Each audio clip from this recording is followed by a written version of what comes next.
Assalamualaikum warahmatullahi wabarakatuh. Saya Yudi Pramuko, tukang donat dari Parung YouTuber tertua di semesta. Tadi sebelum asar, waktu saya di kamar mandi di WC, itu saya mendengarkan sambutan Prabowo setelah ada pernyataan kerjasama politik dari PAN, dari Erlangga, dari Golkar, dan juga dari PKB. Salah satunya dia bilang gini, kenapa saya di WC nyetel YouTube? Karena ngikuti para ulama para ulama yang sangat menghemat waktu itu, yang sangat memperhatikan waktu. Dia nyuruh santrinya bacakan kitab ketika gurunya itu ada di kamar mandi supaya waktunya itu udah dikirimin. Ya, terima kasih ya. Pendaftaran santri Quran School Ojolali untuk khusus remaja, pelajar SMP SMA sampai 25 tahun usianya.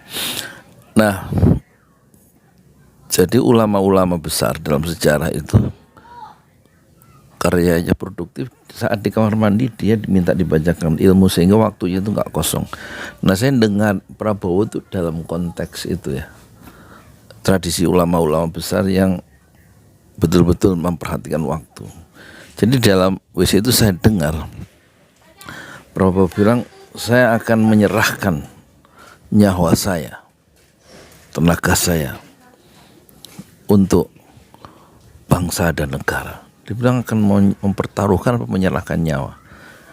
Itu langsung saya bereaksi dalam hati tapi nggak saya ucapkan bohong.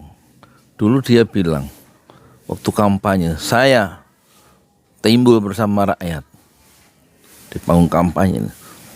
Saya tenggelam bersama rakyat. Kata siapa? Kata Prabowo, saya timbul bersama rakyat, saya tenggelam bersama rakyat.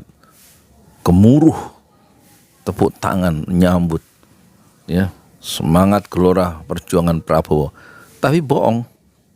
Akhirnya dia timbul bersama Jokowi dan rakyat dibiarkan tenggelam. Mana? Jadi ada adagium ada rumus.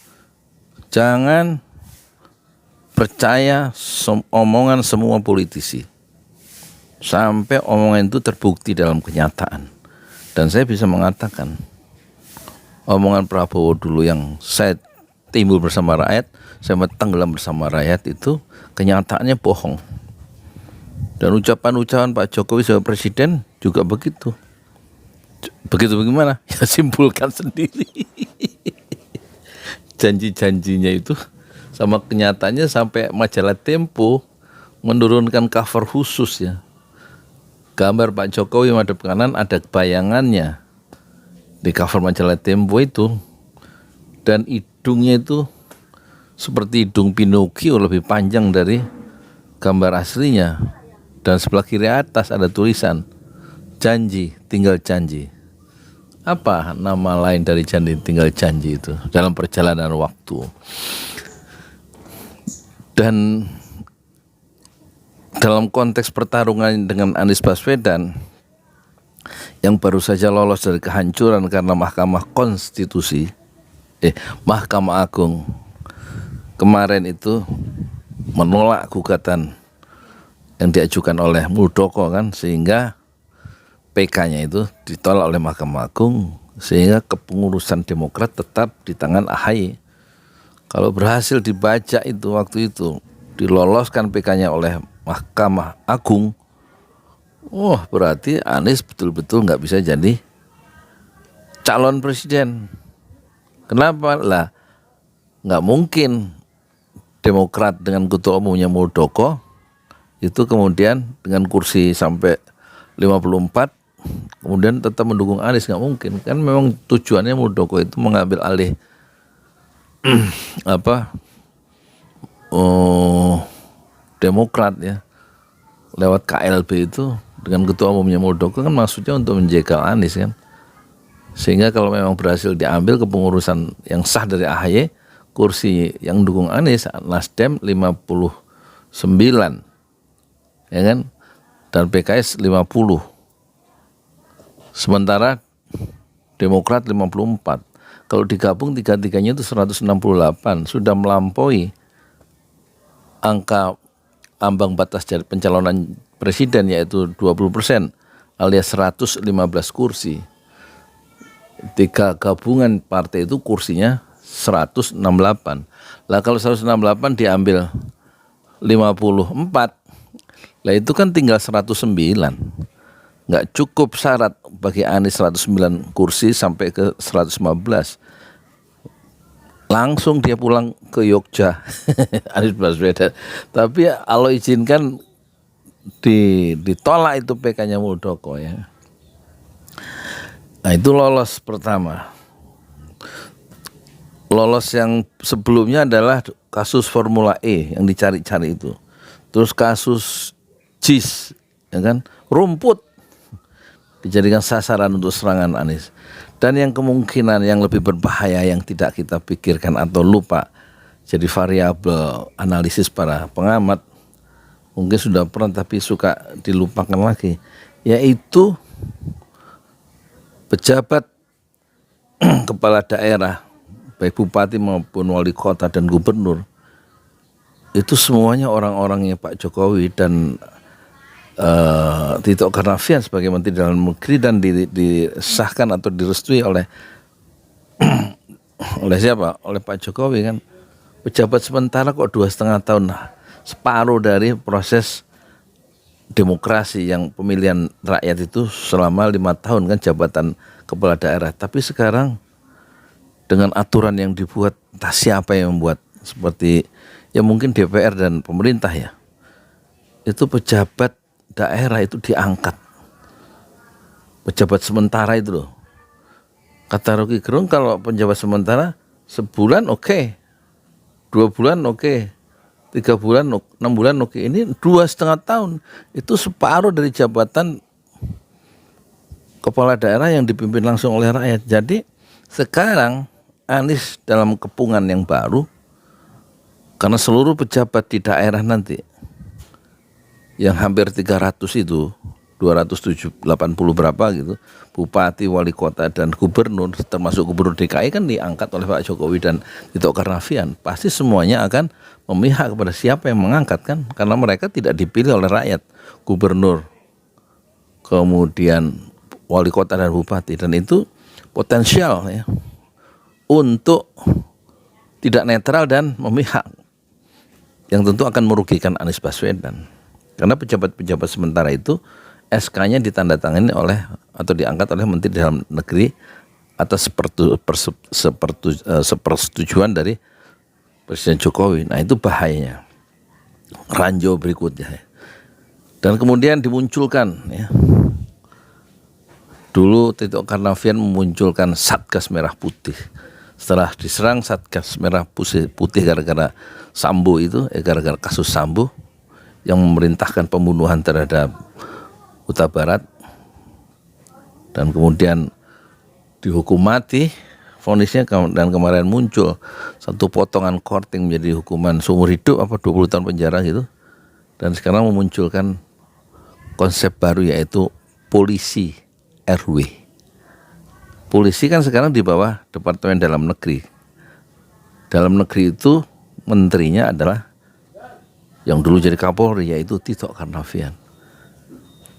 Kita khawatir, pengamat juga mengatakan polisi RW itu dalam konteks nanti pemilihan Pilpres itu bisa mengamankan ya yang lawan-lawannya Anies supaya melakukan semacam pemihakan ya terhadap lawan-lawan Anies pada tingkat lapangan ya. Potensial mereka melakukan kecurangan itu bisa dilindungi oleh polisi RW. Yang polisi RW itu di bawah bagian kepolisian dan di bawah Menteri Dalam Negeri kan. Itu Terus kemudian Rizal Ramli menyoroti Bawaslu dan KPU yang diangkat semuanya dari atau sebagian besar dari ormas, bukan dari orang-orang partai politik yang bisa saling mengintip dan saling mengawasi potensi kecurangan-kecurangan dari apa? Ya dari lawan-lawan politik masing-masing, tapi karena diangkat berasal dari ormas itu mudah, kata Rizal Ramli, potensial mudah dikendalikan, mudah dikertak, mudah dikooptasi oleh kekuasaan. Ya, ormas itu. Beda dengan orang-orang partai yang punya kepentingan untuk memenangkan jagonya. Kalau ormas kan bagaimana dia ikut turut terhadap orang yang mengangkatnya, baik Bawaslu maupun KPU atau petugas-petugas di lapangan. Jadi pendakian Anies Baswedan masih terjal, tapi ingatlah inna ma'al usri yusra, di dalam atau ma'a beserta kesulitan itu ada kemudahan. Fa inna ma'al usri usra, dan beserta, bukan beserta, iya di dalam atau beserta ma'a, beserta kesulitan itu ada kemudahan, bukan ba'dah, bukan setelah kesulitan itu ada kemudahan, tapi inna ma'al, bersama ma'a, bersama kesulitan itu ada kemudahan. Dan kita I do hope, we do hope, kita berharap ya Allah selalu bersama orang-orang yang bertakwa, dan kita yakin dan percaya terhadap janji Allah Subhanahu wa taala, dan kita tidak percaya terhadap janji para politisi sampai ucapan itu terbukti cocok dalam kenyataannya dengan ucapannya, maka dia benar. Tapi umumnya janji-janji politisi termasuk ucapan-ucapan Prabowo saat kampanye itu tidak terbukti. Dia berkata, saya timbul bersama rakyat dan saya tenggelam bersama rakyat. Kenyataannya dia timbul bersama Jokowi dan rakyat dibiarkan tenggelam.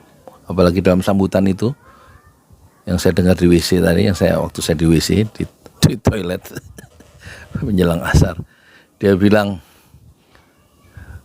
koalisi 5 partai itu yaitu Gerindra, Golkar, PKB, kemudian PAN dan PBB. Prabowo merasa, dia bilang secara terus terang, kita nggak malu-malu untuk merupakan, ya, kita tidak malu-malu adalah bagian dari tim Insinyur Haji Joko Widodo. Jadi dia akan melanggengkan ya kekuasaan dengan aroma, dengan semangat 3 periode. Tetapi Pak Jokowinya tidak menjabat sebagai presiden, tapi dilanjutkan oleh pendukung-pendukungnya yang setia, yaitu Prabowo dan Ganjar Pranowo beserta koalisinya masing-masing. Saya Yudi Pramuko, tukang donat dari para YouTuber tertua di semesta Fasbir Sabron Jamilah. Bersabarlah dengan kesabaran yang indah. Assalamualaikum warahmatullahi wabarakatuh. Di jalan Allah. Ini Masjid 6 Syuhada lagi dikunjungi sama Ketua Hilmi. Modal awalnya berapa Pak Yudi Pramuko? 750.000 rupiah aja. Jadi ini 500 jutaan nih barang. Sekarang udah habis 310. Masya Allah, tuh udah pakai keramik, plafonnya tinggal. Granit tuh kayak marmer. Tuh, ya. Masya Allah nih, sampai juga kita ke sini. Masjid 6 Syuhada, ngapa namanya Masjid 6 Syuhada, ya, Pak Yudi? Kita mau mendokumentasikan perjuangan dakwah nama anak muda pengawal Habib Rizik Syihab itu. Masya Allah. Yang dibunuh sama orang jahat di kilometer 50. Kilometer 50 ya. Itu kan simbol memperjuangkan dakwah itu kita harus memberikan segalanya untuk Islam kan ya. Untuk Masya dakwah Allah. Islam. Dan nama anak muda itulah yang sudah memberikan segalanya untuk Islam. Masya Allah. Nanti nama pemuda itu ada juga di sini mungkin diterahkan? Mungkin namanya 6 Syuhada. 6 Syuhada itu, iya, 6 Syuhada dipasang di sini, 6 Syuhada. Bip Ali, apa yang dikomentarin dari ini semua, Bip Ali? Masya Allah, luar biasa. Dari uang 700.000, kalau pengen ternyata bisa. Bisa. Allah kirim. Tuh, bisa. Ya, dengan dengan masuk satu gang kecil, tapi Bapak ini luar biasa. Kecil tuh. Oh, Masya Allah ya. Satu call aja. Masya Allah. Perjuangan Pak Yudi Pramuko, YouTuber sejagat paling tua. Tertua di semesta. Tertua di semesta. Masya Allah. Tukang donat. Tukang donat. Tukang donat dari Paru. Ini saya laporkan dari lapangan ini, langsung dari Masjid Anam Syuhada. Masya Allah. Dan ini dia. Dalam lihat ah. Tuh lihat tuh masjidnya. Tuh imamnya di situ tuh. Malam-malam lagi kita. Masya Allah. Masih kurang nih. Atapnya katanya transfer aja.